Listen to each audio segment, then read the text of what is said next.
তাইলে এই বিশ্বজগতের যত ভিন্ন পুরুষ আছে একমাত্র ভিন্ন নারীর দিকে তাকাতে পারে যদি মাতৃভক্তি জাগৃত হয়। করতে হবে মায়ের সাধনা, করতে হবে মায়ের সাধনা, করতে হবে মায়ের সাধনা, করতে হবে মায়ের সাধনা, পুরুষ দেহ তোমার থাকবে না। করতে হবে মায়ের সাধনা, মায়ের সাধনা করতে করতে নারী যাবে হইয়া, নারী হইয়া নারীর কাছে যাইবে মিশিয়া। তোমার তাছাড়া গতি নাই, তাছাড়া গতি নাই, পারের তরি পাইবা নাই। তাছাড়া গতি এই নাই, যে দেহ তোমার আগে নারী হৌকা যাইয়া, এই যে মাতৃ সাধনা করো ধ্যানের ঘরে যাইয়া। তাহার একটি প্রমাণ আমি সবাতে জানাই, ধৈর্য ধরে থাকবেন শ্রোতা বিন্দু ভাই। অল্পে অল্পেই কথাটা সাঙ্গ যাব করে, একটু সময় দিবেন আমারে। অনেকদিন আগের কথা মনে পড়ে গেছে, সেই কথাটা খুলে বলবো সবার কাছে। 1993 সনে কোকরাঝার বড় আন্দোলন হয়েছিল। হঠাৎ করে সেই কথাটা মনে পড়ে গেল। তখন আমি কবি সরকার ছিলাম না রে ভাই, নাজিম হয়ে সবার কাছে কথাটা জানাই। তখন আমি দর্জি কাজ করতাম, আজও করি। বরবাটা প্রকাশ টেলরে গেলে পরে ওই জায়গায় পাইবে না আমারে। এই দর্জি কাজ, দর্জি বিদ্যাটা এটা হলো আমার সর্বপ্রথম বিদ্যা। আগেও করেছি, এখনো করে থাকি, সময় পাইলে করি। তো 1993 সনে যখন বড় আন্দোলন হয়েছিল, তখন আমি ওই ডালিগাঁও কাজ করি। উত্তর অঞ্চলের থেকে দৌড়াদৌড়ি করে মানুষ ডালিগাঁও হাই স্কুলে শিবির, হাজার হাজার মানুষের জমায়েত হয়ে গেল। সারাদিন কাজকর্ম করি, সন্ধ্যার সময় যায় শিবিরে ঘুরি। তো একদিন দেখলাম একটা 35 থেকে 40 বছরের একটা মেয়ে ছেলে মানুষ এমন ভাবে কান্না করতেছে, তার কান্না দেখলে দাদা বুক ফাইটা যায়। অনেকেই তারে মাথায় পানি পুনে ডাইলা তারে বুঝায়, দেখো আমরা তো সবাই বিপদে পড়ে আসছি, তুমি যদি এভাবে কান্না করো আমরা থাকবো কেমন করে। তখন ওই মেয়েটাই বলে যে দেখো আমার ঘরে 13 জন সদস্যা, শ্বশুর শাশুড়ি দেওয়ার ভাসুর ননদ নিয়ে আমরা বসবাস করি। একদিন দুপুরবেলা 1 সপ্তাহ আগে আমি একটা সন্তান প্রসব করেছি। সেই সন্তানটা কুলে নিয়ে ওর ওই ময়লা মূত্র ওই কাপড় চোপড় পাগারে ধৌত করবার জন্য গেছি। এমন সময় বড়ুরা ঈশা বাড়ি ঘেরাও করলো। প্রাণ বাঁচানোর জন্য আমার পরিবারের সমস্ত সদস্যা বাড়ির উত্তর মোড়ে বেত জুড়া ছিল, ওই বেত জুড়ের ভিতরে যেয়ে পলাইল, কিন্তু তারা রক্ষা করলো না। আমি মনে মনে চিন্তা করলাম, ওরা যদি আমারে দেখে আমার তো বাঁচাবে না। তাই দক্ষিণ দিকে লোকজন খালি দৌড়িয়ে যাইতেছে, আমিও রওনা দিলাম পাশে পাশে।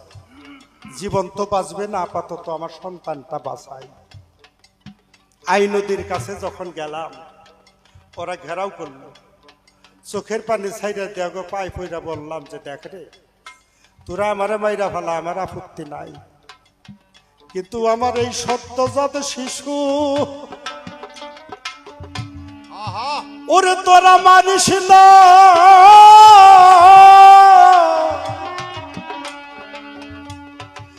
মা হইয়া সন্তানের মৃত্যু আমি দেখতে পারবো না।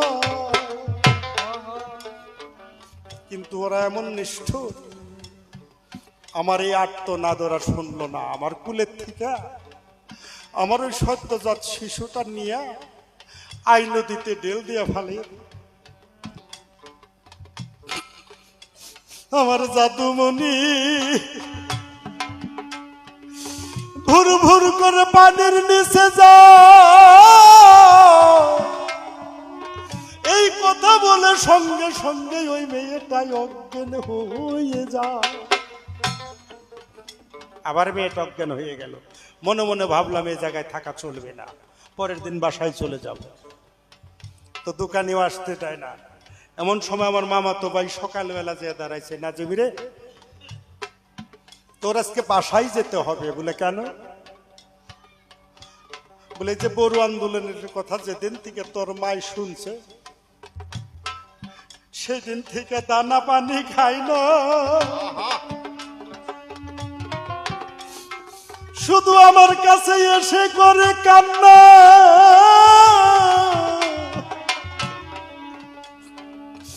অতি সত্তর আমার ছেলেরে তুই দে আইনা দেখাস না। শুনতাছি মানুষ বলে মাইরা শেষ করে ফেলাইলো। তাইলে আমি গাড়ি ভাড়া দেই, বাবা তুই আমার নাজিম রে আইনা আমার দেখা। উপায় নাই, তোর মা এমন হয়ে গেছে রে, দানা পানি কিচ্ছু খায় না, শুধু তোর জন্যই করে কান্না। তখন তো মোবাইল টোবাইল ছিল না।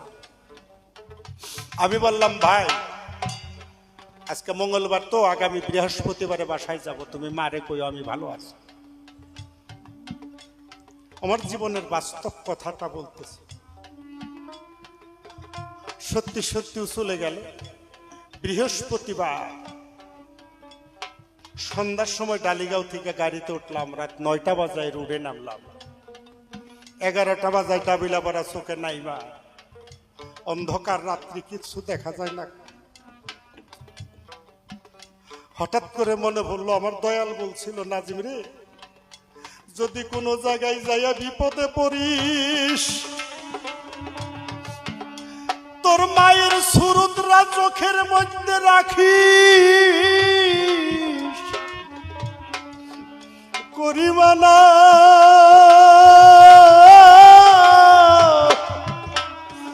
যতক্ষণ পর্যন্ত মায়ের নিরিখে থাকবি রে, স্বয়ং আজরাইলে তোরে নিতে পারবে না।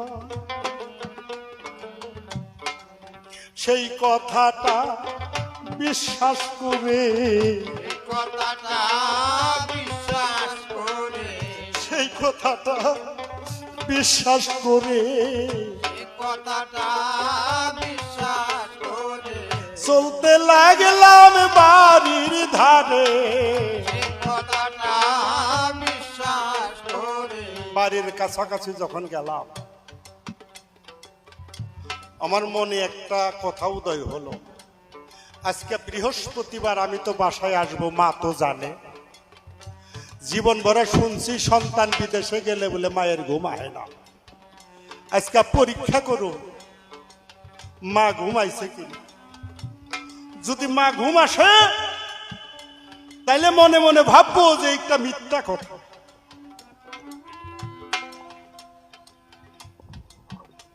দেউরি বেড়ার কাছে যে দাঁড়িয়ে রয়েছে, আমার একটা কুকুর আছিল খুব ভক্ত, 15-20 দিন হয় আমারে দেখে না। যখন দাঁড়িয়ে রয়েছে ওই বড় ঘরের সম্মুখের থেকে আইসা খাও খাও কইরা আমার কাপড় ধরে টানে। মনে হয় কুকুর আমারে কয়, নাজিম রে তুই এ জায়গায় দাঁড়িয়ে রয়েছস, ঘরের ভিতরে না তোর জন্য তোর মা কাঁদতেছে। কিন্তু কুকুরের ভাষা তো আমি বুঝি না। লাথি মাইরে দেই, কুকুরটা আবার বড় ঘরের সম্মুখে যায়, খাও খাও করে। 3-4বার এরকম করে যখন আসা যাওয়া করলো, হঠাৎ করে দেখি বড় ঘরের ভিতর থেকে আওয়াজ আসলো, ওরে কুকুর তুই এমনই খাও খাও করিস কেন? আমার ভালো লাগে না।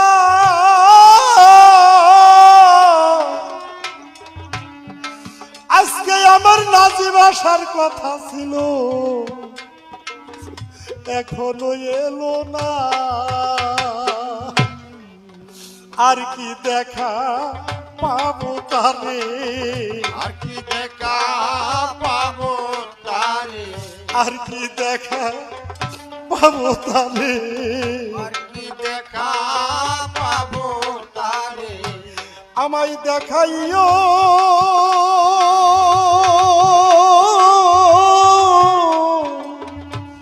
বলিবি নাই করে। আর কি দেখা পাবো তারে, কথাটা শুনতে পেলাম, সত্যি তো মা ঘুম আসে নাই, কিন্তু যারে রক্ত মাংস বেচাকিটি করে খাওয়ায়, আমার ঘরের স্ত্রী বলছিল তুমি বিদেশে যাবে, বেশি দিন থাইকো না, তাইলে আমি বাঁচব না। আজকে বৃহস্পতিবার, আমি তো বাসায় আসবো, সে তো জানে, দেখি সে ঘুম আসছে কিনা। আমার থাকা ঘরের কাছে গেলাম, চুপ করে দাঁড়িয়ে রইলাম, দেখি ফুসফুস করে নিয়ে টানতাছে ছাড়তাছে, কোনো আওয়াজ নাই। মনে মনে ভাবলাম চুপ করে রয়েছে, হয়তো কথা বলতেছে না। ঘরের বেড়ার মধ্যে ওই দরজার মধ্যে টুকা দিছি, টন্নত করে উঠছে। ওই বড় ঘরের থেকে মা আওয়াজ দিছে, বৌমা তুমি কেমন নিদ্রা যাও, তোমাদের চিন্তা ভাবনা না, ঘরের দরজার মধ্যে যেন কেমন শব্দ হলো, আমার ছেলে বাসায় না। আহা, মনে মনে ভাবলাম কথাটা তো অন্যদিকে গেল। আহা আওয়াজ দিছি, মা মা, যখন আমার শব্দ পেল,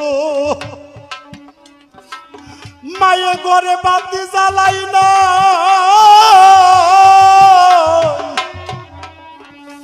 সন্তানের জন্য মায়ে উঠে আসলো, মায়ের বুকের কাপড় না। আইরে বাবা আমার বুকে আই,